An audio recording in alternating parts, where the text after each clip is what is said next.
about 30 days ago, maybe a little bit more, maybe a little bit less, I ended up with, at first it was just one broody hen. It ended up being 4, and I couldn't get the eggs without getting bit.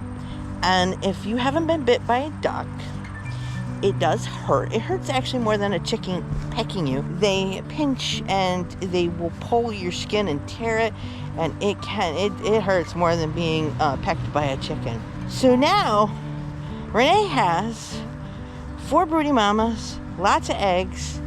We're hatching out, and that's what we're going to be doing today. We're going to be going over what I need to do to get ready for this, because these ducklings are like anything like last year. They're going to go through the fence. I need to make sure they're protected because we do have hawks, and we have had raccoons on the property recently, and foxes and all that stuff. So let's go get these guys ready for hatching. So we are in summer, and normally with these hoop houses, I do not deep bed, but since they have hatched out, or maybe they are hatching, I want to make sure I clean all the dirt, get all the poop out, get all the manure out, and actually bed it with some fresh lime and add some fresh bedding. That way the baby ducks are not inhaling all the poop that maybe has accumulated around the water bowls, because that is where, for ducks, that's where usually the poop accumulates, anywhere there's a water bowl. So let's go and get this ready for them babies. This is the first time I've ever seen this farm straw. It's at Tractor Supply, because our person that we get straw farm is out, and not only that, people around here are charging like $13 a bale. Give me a break. It shouldn't cost $13 a bale for straw. Not when it's actually the stalk of a plant that's already, hopefully, if they're smart enough, they take the seed off, but I've been seeing that they haven't in the last few years, so they're losing money out if they don't take the seed. So we've been trying this. We'll see. I don't know. I'm still on the fence about it.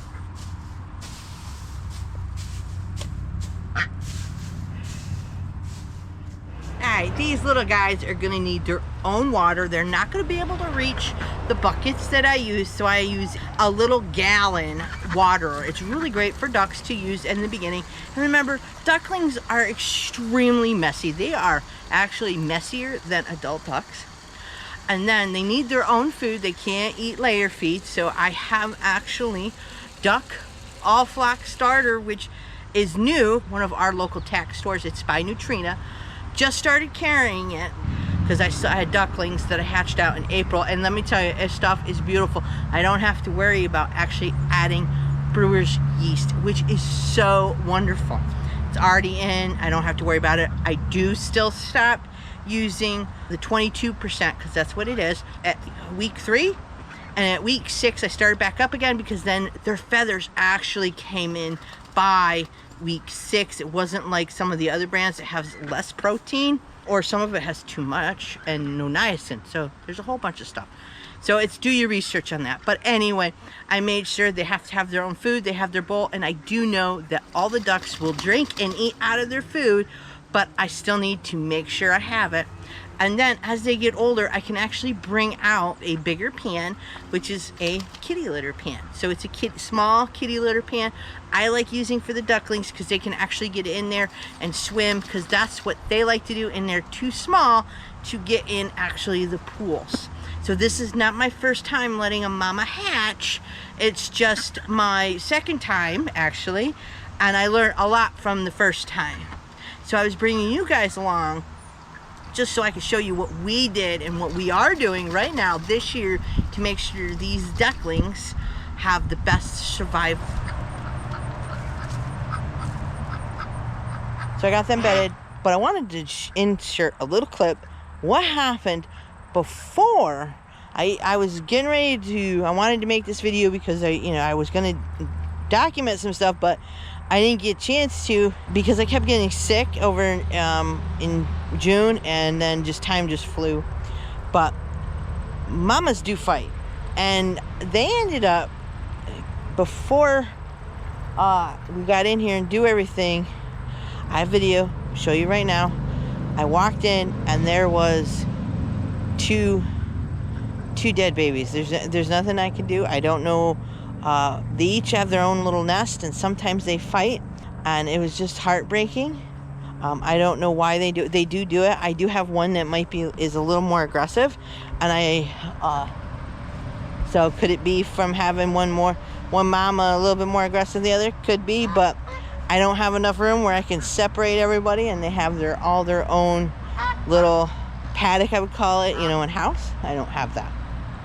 So last two, that's kind of sucks. So we're gonna go, I'm gonna grab our fence and we're gonna start getting that done. All right, so we're gonna go to another fence so I can just show you an example of why we need to fence around the paddock, just because the mamas are squawking if I get too close. We are in the back, and as you can see, it's a lot of thick forest back here.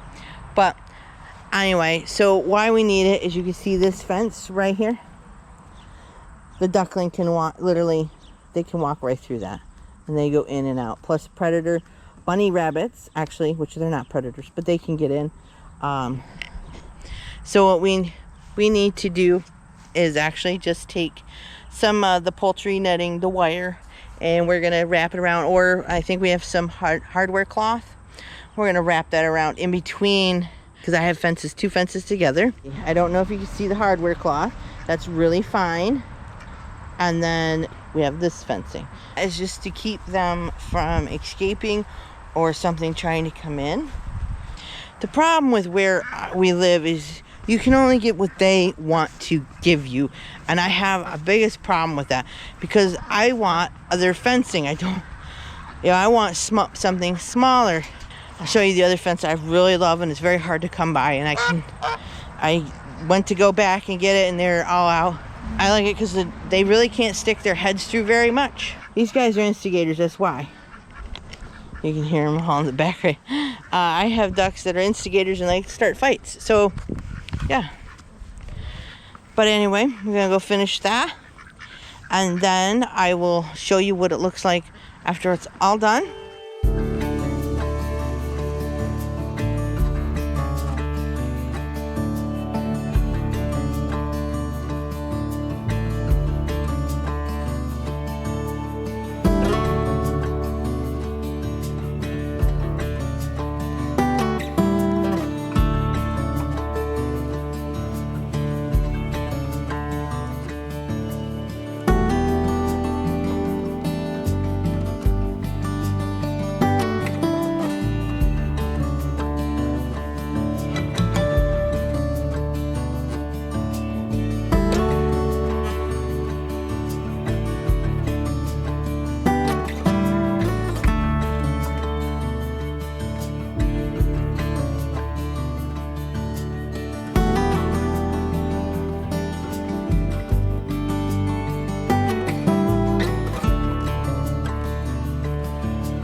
All right, I didn't do it, but there's this one shade cloth, and we got some, like I said, it's just too hot, and my camera does not like it. So we have all on fencing, keep these ducklings in, is chicken wire all on the whole thing. And then we had we did the plastic just to be able to allow the fence to move back and forth a little freer. So because we had an issue last year where they just go right underneath. So I did have a couple, they're starting to come out with mama. All their waters, I did put some waters out for the mamas, and mama brought some of them out, and so they got all the waters. And then there's Pew Pew. Well, he's right there. I wasn't looking at the thing. So in here, I actually have 9 ducklings. There's one still in an egg, and I don't know if Mama's sitting on it or not. She's not sitting on it. She's over there. So, and Daphne's gonna check. Oh, it is warm. So, we'll see. It is hot in here. It might. I'm just gotta be careful. That's Daphne. Said it before. She's the one that's a little mean. They ended up actually killing a few more in the meantime of us doing all this. There was a fight. Like I was saying earlier, Daphne is a little mean. Can be mean. The babies just seem to she got off the nest. Daphne kind of will sit. She sits for once they're hatched. If there's still eggs there, she don't sit. She just gets up. For those who've watched my video on the pipping, it's 24 hours from the internal to the external. It was already internal yesterday. It should have already pipped external, and it hasn't. So I'm gonna put it back in again. It is warm. I'm hoping they'll sit on it. I do have Sweet Pea in here. She's the 4th one that went broody, and she's not a very good sitter, but I tried to give her eggs and Daphne would steal them. So I release her. She'd have a few eggs, not that many. She only had like 4, I knew about 4. And she'd come back in and they'd be gone and she'd be squawking. And it was funny. I had to go and get the flashlight to find hers because Daphne's was already at least 2 weeks. So I know they're black. You can't see nothing. So I had to go through that. And so, poor girl. But she's a terrible sitter. Or at least Daphne will sit. But Daphne's a little aggressive. She don't like sharing. Hey, we're all done. So I just wanted to take you along this week as we just got them ready. It's just been too hot to do a lot of things. I just mostly been taking care of them and going inside and being cool. Because I'm not used to having August temperatures in July. But that is what we've had since June. So that's all what we've been doing here this week at the farm. Thanks for watching. And I will see you in the next one.